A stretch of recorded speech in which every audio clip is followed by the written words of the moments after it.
Hey guys, welcome back to the channel. I hope you're doing amazing today. So, in this video, we are going to talk about something really interesting in astrology, and that is what happens when the second house lord sits in the ninth house of your birth chart. Now, if you are into astrology or you're just curious about how your chart influences your life, this one's gonna be super insightful. So sit back, grab a chai or coffee or whatever you like, and let's get into it.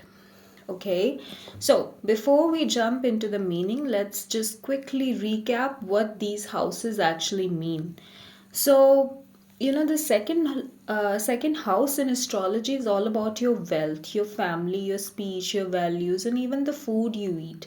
It's basically your early upbringing, what kind of resources you were surrounded by as a kid, and how you talk, and how you earn and save money. And then the ninth house, this is a big one. It's the house of fortune, higher learning, religion, spirituality, your father, long distance travel, and even your destiny. So it's basically your higher path in life, your belief system, and your luck factor. So, what happens when the Lord of the second house goes and sits in the ninth house? Well, this is actually considered a pretty good placement. Why? Because the second lord, which governs your money and values, is now going into the house of luck, the house of dharma, blessings.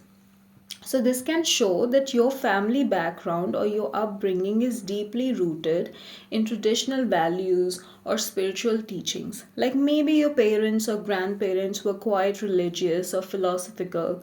You may have grown up in a family that really emphasized, your education or just, your spiritual growth. And when it comes to wealth, this is very interesting because the ninth house, being the house of fortune, adds a kind of divine support to your finances. It's like your income might come through ethical means, or you earn better when you align with your purpose or when you're doing something meaningful. You could even get financial support from your father, your mentors, or during long distance travels.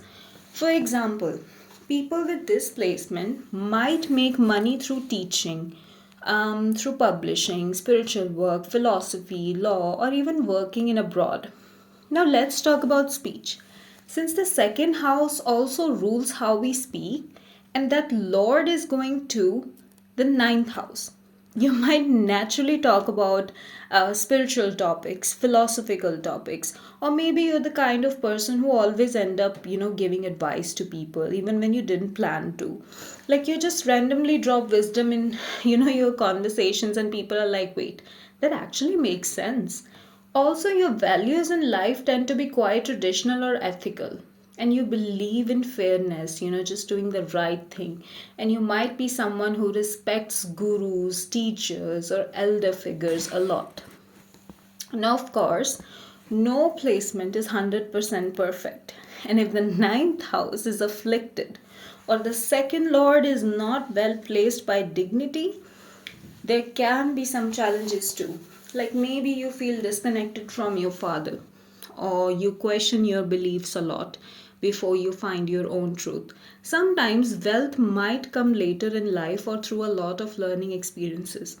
Also, some people with this placement might struggle to balance material goal with spiritual ones.